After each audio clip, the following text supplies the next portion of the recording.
Minute में राष्ट्रपति Putin ने ट्रंप को फोन पर समझा दिया कि रूस किसी भी परिस्थिति में यूक्रेन पर हमले बंद नहीं करेगा। पुतिन की इस धमकी को सुनने के बाद जैसे ही ट्रंप ने पुतिन को धमकाने की कोशिश की, पुतिन ने यूक्रेन पर 500 मिसाइलों से हमले दाग दिए।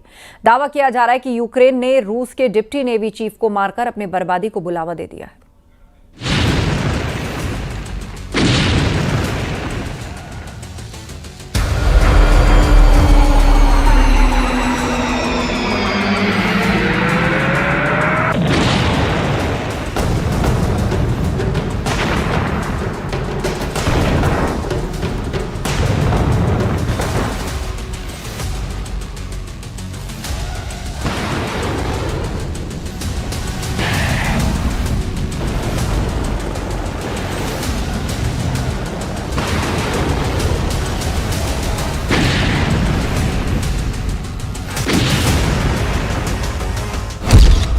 60 मिनट तक लड़े पुतिन ट्रंप, यूक्रेन पर भयंकर हवाई हमले।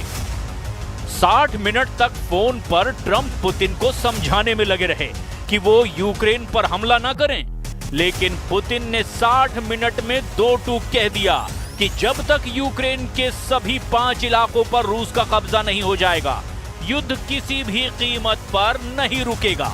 यानी ट्रंप की लाख कोशिशों के बावजूद यूक्रेन पर हमले तेज हो चुके हैं और ट्रंप हताश और निराश पूरी दुनिया को बता रहे हैं कि यूक्रेन जंग वो नहीं रोक पाए। दूसरी तरफ 40 महीने से ज्यादा की जंग में पहली बार ऐसा हो रहा है कि यूक्रेन को रूस की हवाई सुनामी से बचाने के लिए नेटो के जेट पोलैंड में उड़ान भरने लगे हैं।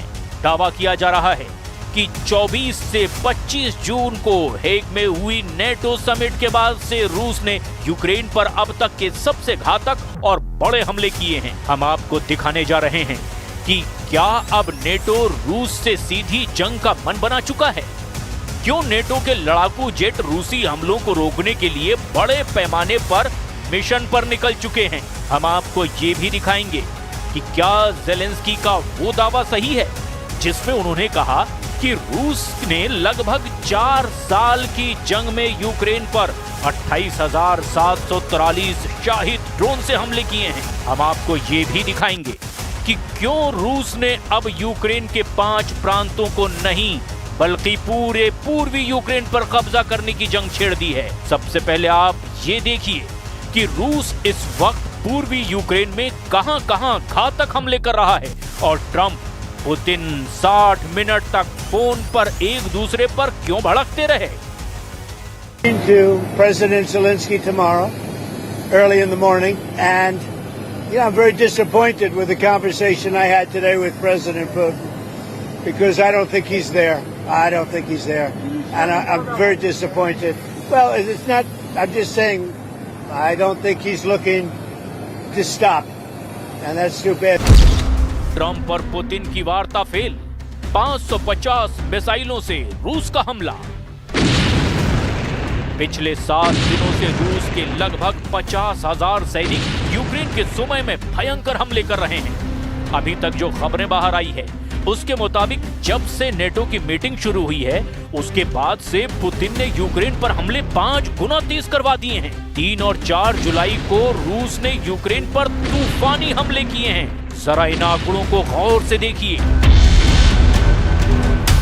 रूस ने यूक्रेन पर 3 जुलाई सुबह 500 मिसाइलों और ड्रोनों से हमला कर दिया। यूक्रेन के राष्ट्रपति व्लादिमीर ज़ेलेंस्की ने दावा किया कि इनमें से 270 मिसाइलों को हवा में ही मार गिराया गया। इसके अलावा 330 शाहिद ड्रोन भी थे। इनमें से 208 ड्रोन को इलेक्ट्रॉनिक सिस्टम के जरिए जैम कर दिया गया। ये ड्रोन ईरान में बने हैं। इस हमले का सबसे बड़ा निशाना राजधानी कीव ही था।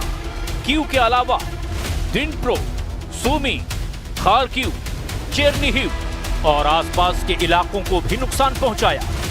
कीव के मेयर विटाली क्लिट्स्को ने बताया कि इस हमले में कम से कम 23 लोग घायल हुए और उनमें से 14 लोगों को अस्पताल में भर्ती कराना पड़ा है। इस हमले से कीव के कई इलाकों में अपार्टमेंट बिल्डिंग, दुकानें, एक स्कूल, एक अस्पताल, रेलवे लाइन और दूसरी जरूरी ढांचों को भी भारी नुकसान पहुंचा है। कीव इंडिपेंडेंस के मुताबिक धमाकों की आवाजें 3 जुलाई की रात 10 बजे से ही सुनाई देने लगी थीं और ये 4 जुलाई की सुबह तक लगातार जारी रही। Проснулася від вибухів. Спочатку жужжали шахеди, потім вибухи, потім люди почали кричати під вікнами, і вибухи шахедів не зупинялися. यूक्रेन पर रूस की हवाई सुनामी, नेटो ने उतारे लड़ाकू विमान। जरा कल्पना कीजिए, अगर नेटो के 32 देशों के लड़ाकू विमान रूस से सीधी जंग करेंगे तो क्या रूस उनका मुकाबला कर पाएगा? जरा कल्पना कीजिए, अगर नेटो के 32 देशों की आर्मी रूस के बॉर्डर में तबाही मचाएगी तो क्या रूस उनका सामना कर पाएगा? हम आपको बता दें कि ये कल्पना से ज्यादा अब हकीकत में होने जा रहा है, क्योंकि ज़ेलेंस्की का यूक्रेन रूस से सीधे मुकाबला नहीं कर पा रहा। 28 जून से अब तक रूस ने यूक्रेन पर इतने भीषण हमले किए कि अब नेटो के लड़ाकू विमान भी रूस हमलों को देखते हुए युद्ध के लिए तैयार हो चुके हैं। पोलिश सेना के मुताबिक सुबह सुबह नेटो देशों के लड़ाकू विमानों को रवाना किया गया। दावों के मुताबिक यूक्रेनी अधिकारी दावा ये कर रहे हैं कि रूस ने 3 साल से ज्यादा समय में देश पर सबसे बड़े पैमाने पर हवाई हमला किया है। पोलैंड के ऑपरेशनल कमांडर ने कहा कि रूस द्वारा यूक्रेनी धरती पर रात भर हमले करने के बाद उसके लड़ाकू विमानों ने साथ साथ अन्य नेटो विमानों को भी जमीनी हवाई सुरक्षा और टोही प्रणालियों के साथ हाई अलर्ट पर रखा है। इधर ज़ेलेंस्की ने दावा किया कि जब से जंग शुरू हुई है तब से रूस ने यूक्रेन पर 28,743 शाही 136 ड्रोन से यूक्रेन पर भीषण हमले किए हैं। Missile exploded right next to it. One way or another, life itself is the main target of these attacks, each one showing the true nature of Putin's war. Putin की परमाणु धमकी, atom bomb से सर्वनाश युद्ध।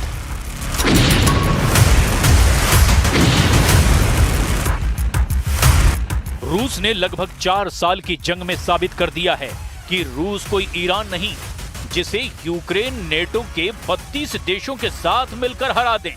रूस के commander कोई ईरानी commander नहीं है जिन्हें आसानी से मारा जा सके। रूस दुनिया का वो देश है जिससे सीधी जंग करने में अमेरिका तक के होश फाख्ता हैं।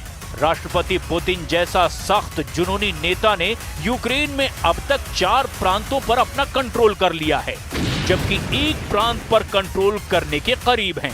ताजा आंकड़ों के मुताबिक रूस की सेना 27% इलाके पर यूक्रेन पर जीत दर्ज कर चुकी है, जिसमें यूक्रेन का वो इलाका भी है जिसे यूक्रेन का सफेद सोना कहा जाता है। ताजा जानकारी के मुताबिक इस वक्त रूस के स्कंदर M मिसाइलों ने यूक्रेन के चीथड़े उड़ाकर रख दिए हैं, जबकि राष्ट्रपति ज़ेलेंस्की रूस से आखिरी जंग करने के लिए नेटो देशों से आखिरी जोर लगाने की गुहार लगा रहे हैं। हेग में नेटो समिट के दौरान ज़ेलेंस्की और ट्रंप की 50 मिनट की मीटिंग और नेटो के 32 देशों ने जिस तरह से रूस के अगले 10 साल तक जंग करने की तैयारी शुरू की है, उसने रूस को परमाणु युद्ध के लिए मजबूर करना शुरू कर दिया है। और वक्त एक ब्रेक का है, जल्द लौटेंगे।